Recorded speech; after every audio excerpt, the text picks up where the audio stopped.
é que Elias é um profeta que fez milagres. Elias e Eliseu, que vem depois dele. A gente não vai falar de Eliseu nessa semana aqui juntos, tá? Mas esse é um período atípico na história bíblica. Tem gente que não percebe isso, dá a impressão de que Deus sempre fez milagre através de homens, mas na verdade só tiveram 3 períodos na história bíblica em que Deus usou homens para fazer coisas miraculosas.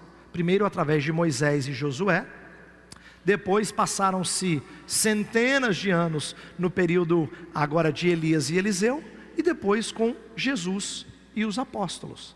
Esses foram os 3 únicos momentos da Escritura em que Deus usou homens para veicular o seu poder. Não é que Deus não tenha feito coisas extraordinárias antes ou durante, claro que Ele fez. Ele fez coisas extraordinárias quando Ele fez Sara, a mulher de Abraão, por exemplo, ter filhos numa idade que não dava mais. Mas Abraão nunca fez milagres. Ele também fez coisas poderosas através de Davi, mas Davi não era um milagreiro.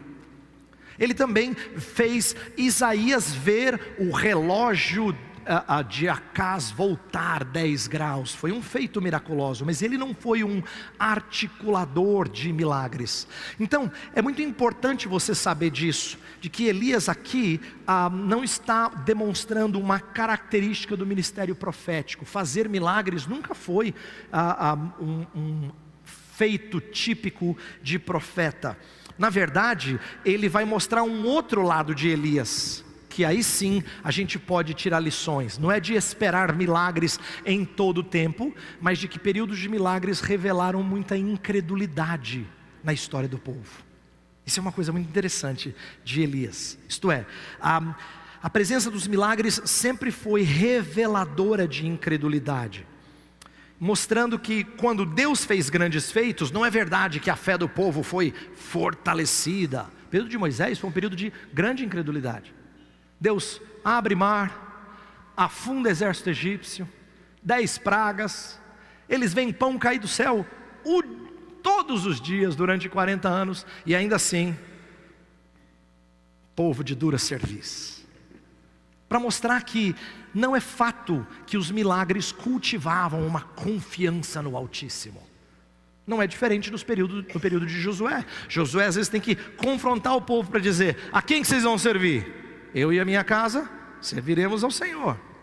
Mas porque mesmo vendo que Deus está conduzindo o povo para dentro de Israel com grandes feitos, mesmo eles não sendo um povo que sabe lutar, para dentro de Canaã, melhor dizendo, sem saberem lutar, mesmo assim não significa que eles eram gente crente. O período de Jesus e dos apóstolos é igual. Você vê momentos assim em que Jesus está fazendo milagres e o pessoal está pedindo para mais um, para ver se dá aquela garantida, para ver assim, se ele crê de verdade, como se não bastasse o que ele já tinha feito. Tem histórias nos evangelhos em que Jesus acabou de fazer milagres, eles estão pedindo um extra. O que eles querem não é um pouquinho mais para que a evidência fique clara, é porque de fato eram tempos de grande incredulidade. Com Elias não será diferente, e eu quero que você saiba disso, porque isso quebra com um paradigma dentro do meio evangélico, de achar que quando Deus age com poderosa mão, vem fé a todos os que a veem. Não é verdade, biblicamente isso não é verdade, tá?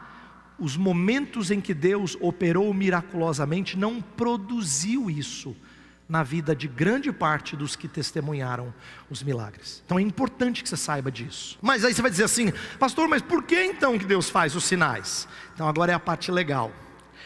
Quando João escreveu o seu evangelho, ele disse assim: Jesus fez muitas outras coisas, mas essas são suficientes para que vocês creiam. O que João está querendo ensinar? Que eu e você que lemos as histórias de Jesus registradas por ele, devemos crer não pelo que a gente vê, mas pelo que a gente lê. Você lembra Jesus dizendo para Tomé: porque viste, creste? Bem-aventurados os que não viram e creram. Então João está ensinando para a gente um princípio. Essas histórias são suficientes para serem registradas, para que quem ouvir esta história, ler esta história, creia nesse Senhor. Então essas histórias são para a gente, não para que a gente veja de novo, mas para que a gente creia no mesmo Senhor que operou essas coisas. É assim que João nos ensina a crer mediante o testemunho.